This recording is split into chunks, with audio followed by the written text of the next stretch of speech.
La recherche du plan ennemi s'avère souvent capitale afin de conduire sa force vers la victoire. C'est pourquoi, à la défensive, un général devra chercher à parer tout coup en cette direction, et ce, soit en y refusant le contact, soit en s'appuyant sur un obstacle solide. Par contre, à l'attaque, il devra, dans une multitude de cas, reposer son effort principal sur cette partie vulnérable du dispositif adverse. Or, si son opposant se trouve en terrain avantageux, comme sur une montagne, cela signifie qu'il tentera, pour la majorité des cas du moins, de rester accroché au terrain, sans refus de contact. Mais si, en plus, il s'appuie sur un obstacle, alors le général attaquant devra redoubler d'efforts pour l'y déloger et faire une percée pouvant mener à l'écroulement généralisé de son front. Astucieux dans la préparation, vif dans l'exécution, tenace dans l'action, il devra dès lors être capable de casser le verrou ennemi et ainsi entraîner la chute complète et totale de l'armée qu'il combat. Dans un combat coopératif alliant mon personnage, monstre concentrationnaire, à un personnage nommé Gods, EZ, Prussia, et nous opposant au duo composé de Kierkides et Mist, nous tenterons de briser le flanc droit de notre ennemi, ce qui aura pour conséquence d'attirer une grande partie de leur force de ce côté. Pendant ce temps, alors qu'ils seront réduits à la défensive partout, nous envelopperons leur flanc gauche, avant de concrétiser la jonction de nos forces, entraînant par le fait même l'écroulement total de leur large dispositif. Place au combat!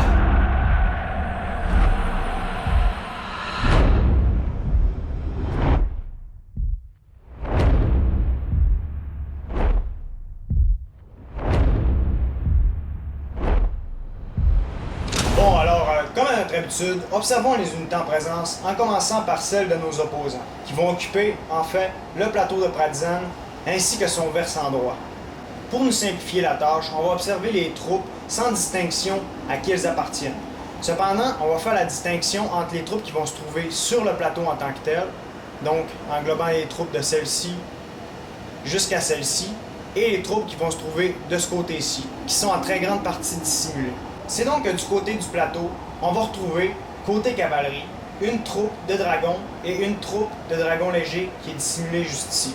Côté infanterie légère, on va retrouver une unité de rifle, ici, ainsi qu'une unité de rifle dissimulée dans ce coin-ci, qui va aller rejoindre l'autre unité un peu plus tard.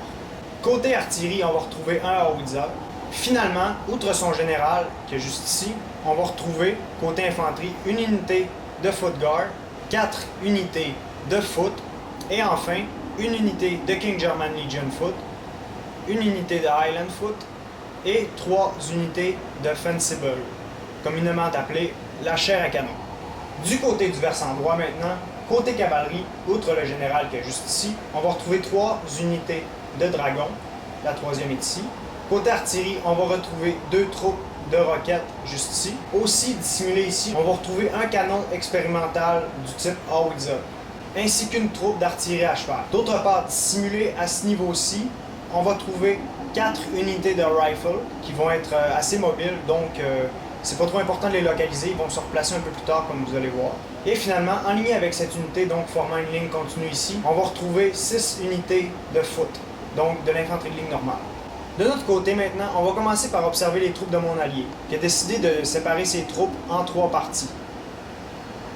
Sur le côté droit, on va retrouver 2 troupes de garde à cheval, et finalement, côté infanterie, on va retrouver 4 unités de Highland Foot, une unité de King German Legion, et une unité d'infanterie de ligne normale. Sur son milieu, on va retrouver à la fois son général et 4 unités de Fencibles. Enfin, sur sa gauche, on va retrouver 7 unités d'infanterie de ligne normale. De mon côté maintenant, j'ai donc décidé de séparer mon corps d'armée en 2 parties. Il va donc y avoir mon corps principal juste ici, et complètement à ma gauche, il va y avoir un détachement qui va être destiné à flanquer l'armée ennemie, alors que ceux-ci vont être destinés à accrocher les troupes.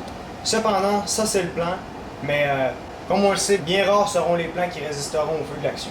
C'est donc que côté cavalerie, outre mon général qui est juste ici, on va retrouver 2 troupes de cuirassiers qui vont être destinées à aller appuyer mon allié dans son mouvement de flanc vers la droite. Juste en face de ma cavalerie, on va retrouver 3 unités de milice, donc la chair à canon. Juste en avant, constituant mon corps principal, on va retrouver 2 troupes de vieille garde sur chacune de mes ailes et 3 unités de légion polonaise.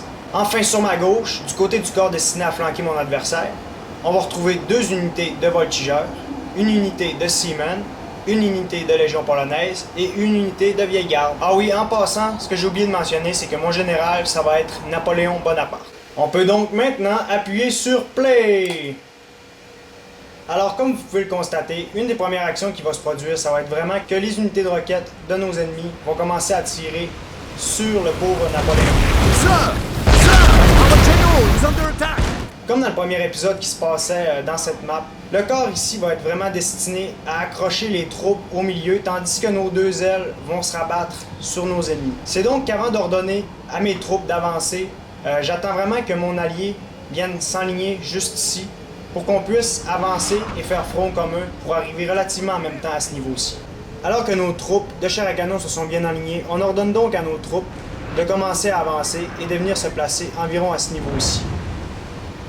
Bon, comme mes troupes vont passer entre les maisons, ma ligne ne sera pas continue. Cependant, elle va se replacer à peu près à ce niveau-ci. D'autre part, du côté de mon corps principal, j'ordonne aussi à mes troupes d'avancer pour venir se placer environ à ce niveau-ci. Donc, hors de la portée de tir de l'infanterie légère de mon ennemi. Ici aussi, je vais ordonner à mes troupes d'avancer. Cependant, ça va se faire un peu plus tard. C'est donc passer environ 2 minutes avant que je leur ordonne d'avancer. Histoire que mes unités vraiment attirent le regard de mes ennemis et que je puisse vraiment faire un mouvement de flanc avec un plus grand succès, disons. Alors que nos unités sont relativement bien alignées juste ici, on va commencer à escalader la montagne. Cependant, on ne prendra pas contact immédiatement. On va juste vraiment, disons, s'approcher de nos ennemis. De ce côté-ci, mes troupes commencent à découvrir les détachements ennemis qui, d'une part, reculent et de l'autre, ils avancent. Comme on peut voir, du côté ennemi, sont vraiment en train de placer leurs troupes de façon à mieux se protéger. C'est donc que mes hommes vont être vraiment sous le feu de l'artillerie ennemie. Alors que Napoléon était vraiment sous le feu des roquettes adverses, j'ai donc décidé de l'envoyer complètement au fond et à droite de la carte. Alors les roquettes ennemies vont vraiment viser le corps principal de mon allié. C'est donc que mes unités vont prendre contact sur le flanc droit de mon adversaire. Cependant, le contact sera très bref. Du côté de mon allié, par contre, le contact commence à se concrétiser. Comme on peut voir, il y a quelques troupes de mon allié qui vont tirer sur une de ses troupes de Lightfoot, juste ici. Pendant ce temps-là, il se fait vraiment harceler par les roquettes ennemies. Cependant, aussitôt dit, notre ennemi va changer de cible pour ce détachement juste ici.